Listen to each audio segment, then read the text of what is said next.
这是唯一一部连鬼看了都做噩梦的超大尺度恐怖片，据说能坚持看到最后的人都是吃了雄心豹子胆。本片改编自台湾省10大灵异事件之一的杏林医院，传说每到深夜的时候，病房里经常会传出鬼哭声，当时有很多住院的病人都被吓出了精神病。后来因为各种灵异事件，杏林医院就此荒废，但时隔至今，医院大楼仍然没有拆除，所以成为了一栋无人敢靠近的鬼楼。友情提示：本片全程恐怖惊悚，强烈建议艾特你经常便秘的朋友一同观看。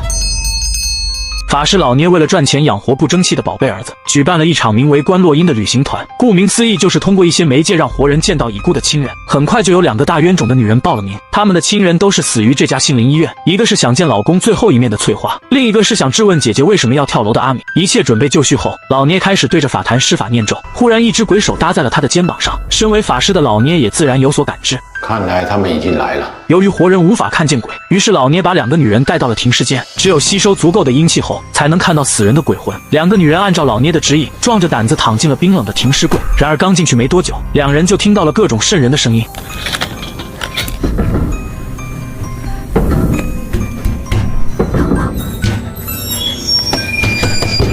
恐惧和窒息感让2人不停地拍打着柜门，想要出去。此时老聂觉得时机成熟，立马就吩咐儿子阿红点上香火。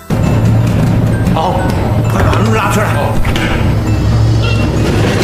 离开停尸间后，阿红本以为经过刚才的事情会吓退2人，可没想到这俩货的执念太深，说啥也要见到死去的亲人，秉着收人钱财替人消灾的原则。于是老聂便带着几人向医院深处走去。随后阿红给2人发了一对非常牛逼的耳麦，这里面是阴间的声音，越靠近他们，声音就会越大。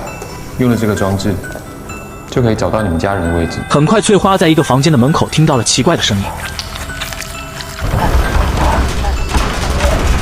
翠花似乎有所感应，不由自主的就推开了大门，而这间手术室正是她丈夫离开的地方。老聂让翠花躺在手术台上，然后用刀子轻轻扎了一下她的手指，据说这样就能够以血气引鬼现身。果不其然，没多久的功夫，翠花就凭空看到了丈夫的魂魄，但随后又消失不见了，看样子是血放的不太够。翠花一把夺过刀子，再次割破了手指。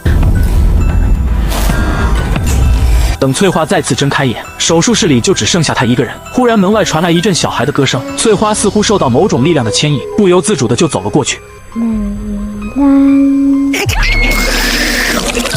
好在阿红及时用阳春水泼醒了翠花，不然翠花怕是要永远困在幻境之中。这么恐怖的剧情当然需要对象陪着你一起观看，如果你还没有对象的话，可以去探探试一试。探探可以智能匹配到附近的美女帅哥，喜欢就右滑，相互心动开启聊天，同城交友选择多，真人认证。想恋爱交友的就来探探吧。这就是我老公的照片，他就是在这里死的。原来翠花丈夫因心脏病住进了杏林医院，但在手术的前一天，主刀医生因为火灾摔断了手腕，所以只能临时更换另一名医生做手术。但没想到手术失败，翠花的丈夫死在了手术台上。于是翠花一气之下将杏林医院告上了法庭。是这里的医生跟护士害死了他，他们全部都是杀人凶手。在胡说八道什么啊？这里的护士才不会害人。阿敏之所以会生气，是因为她的姐姐就是杏林医院的护士长，当时为翠花丈夫做手术的医护人员，其中1人就是阿敏的姐姐。自从出了那次医疗事故，她不仅每天会接到无数个律师记者打来的电话，还总会看见鬼魂出现在面前。最终她精神崩溃，选择了跳楼自杀。就在翠花和阿敏争吵之时，一股强大的力量将慧茹瞬间拖走了。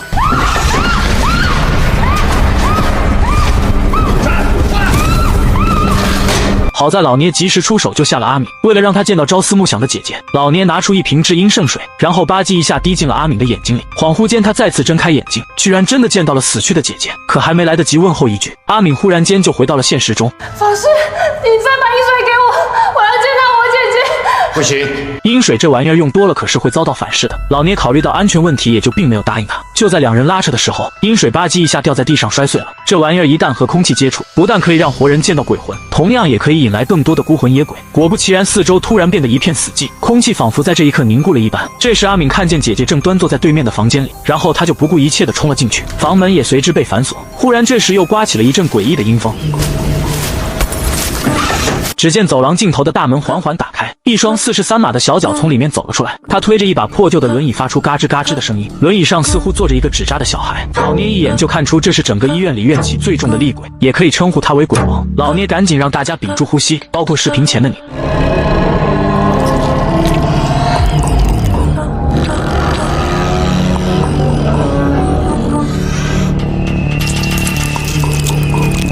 鬼王走到三人面前，不断上下打量着。由于老聂癌症晚期，身上阴气太重，很快鬼王就察觉到有个老家伙在憋气。他突然张开血口大盆，吐出一股邪气，那邪气直接钻进了老聂的口鼻之中。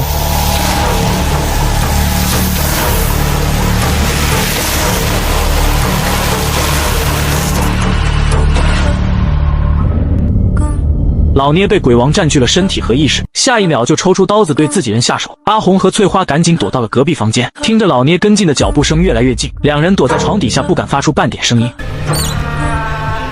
好在被附身的老聂不会弯腰，两人这才侥幸躲过了一劫。另一边的阿敏终于见到了死去的姐姐，就在两人相拥而泣时，姐姐的眼睛瞬间变成了白内障。姐姐在，不怕，姐姐带很明显，阿敏这是被鬼迷住了心智，吧唧一下就跳楼摔死了。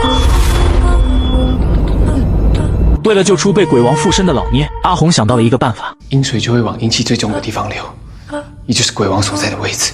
如果我把它倒在地上，他就可以带我们找到鬼王。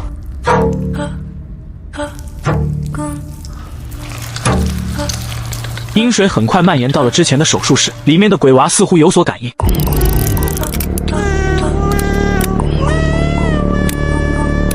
还没等阿红两人赶到，鬼娃就操控起一把手术刀，接着凭空划开了老聂的身体，看样子是要给他做阑尾炎切除手术。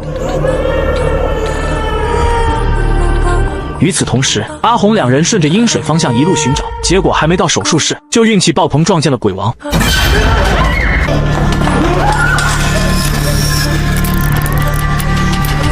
眼看鬼王越来越近，两人赶紧屏住了呼吸，僵持了一段时间后，鬼王似乎并没有感受到活人的存在，随后就化成一股黑烟飘走了。两人也终于松了一口气，可突然下一秒，阿红见状赶紧掏出阳春水泼了上去，这才有惊无险的救下了翠花。随后两人继续寻找老聂，很快就在走廊尽头看到了一间着火的病房。里面有很多被大火烧死的冤魂。阿红说这是鬼王故意制造的假象，一旦害怕了，鬼王就会趁虚而入控制身体，所以屏幕前的你千万不要害怕。阿红极力叮嘱翠花说，等下不管发生什么都不要回头看，否则就是厕所里打灯笼找屎。但为了推进剧情的发展，翠花必定是要搞出点什么岔子。我听到我老公在叫我，这些都是鬼王诱惑你的假象，不要回头看，也不要停下来。两人颤颤巍巍地继续往前走。就在这时，翠花再次听到了老公的呼唤。对不起，我做不到。伴随着一道白光闪过，两人穿越到了还没有发生命案的杏林医院。在这里，他们见到了鬼王生前的样子。女人名叫周小玲，儿子刚刚做完心脏移植手术，因为手术很成功，小玲答应儿子给他买个蛋糕庆祝一下。可就在他出去买蛋糕时，儿子突然心力衰竭，最后抢救无效死在了医院里。失去儿子的小玲伤心至极，见此情况，翠花急忙上前安慰。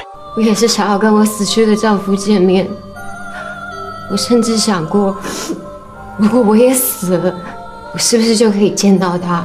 这样，我跟他就不用阴阳两隔了。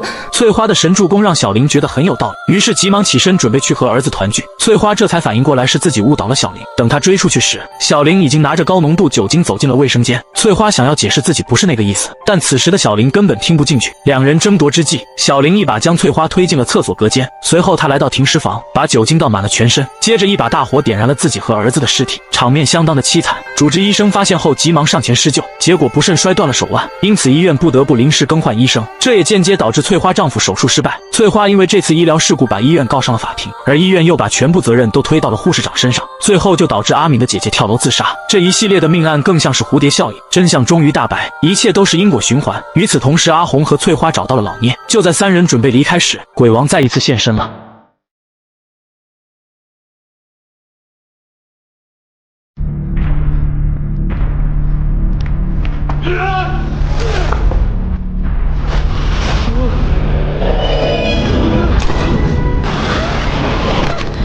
我让你的香蕉给我的儿子鬼王对着阿红开膛破肚，硬生生的将他的心脏给取了出来。但奇怪的是，阿红居然还没死掉。危急时刻，翠花终于干了件正事，她扔出一瓶开过光的圣水，沾染圣水的鬼王瞬间歇菜，没一会的功夫就灰飞烟灭了。阿红劝翠花赶紧离开，但这个捣糟的女人却因为没见到丈夫，还执意要回到手术室。看来夫妻俩的爱已经到了难以割舍的地步。翠花躺在手术台上，然后用刀子割开自己的手腕。终于，她如愿以偿的见到了丈夫。就在两人抱在一起痛哭流涕时，翠花竟然看到了一个红衣女人吊死在了天花板上。等她仔细一看，这个红衣女人竟然是自己。原来在丈夫死后，翠花不愿和他阴阳两隔，就选择了上吊自杀。另一边，阿红正抱着虚弱的老父亲，可忽然就听到外面传来声音，原来是一家媒体过来对杏林医院做报道。阿红刚想上前求救，结果居然呲溜一下穿过了对方的身体。你有看到什么吗？原来阿红几人早就已经死了，只是他们不愿接受事实，一直在重复循环之前那段痛苦的经历。故事到这里也就结束了。电影的结局并没有用科学来强行收尾，所以这部电影还是比较牛逼的。有兴趣的小伙伴可以去看看原片，保证不会让你失望。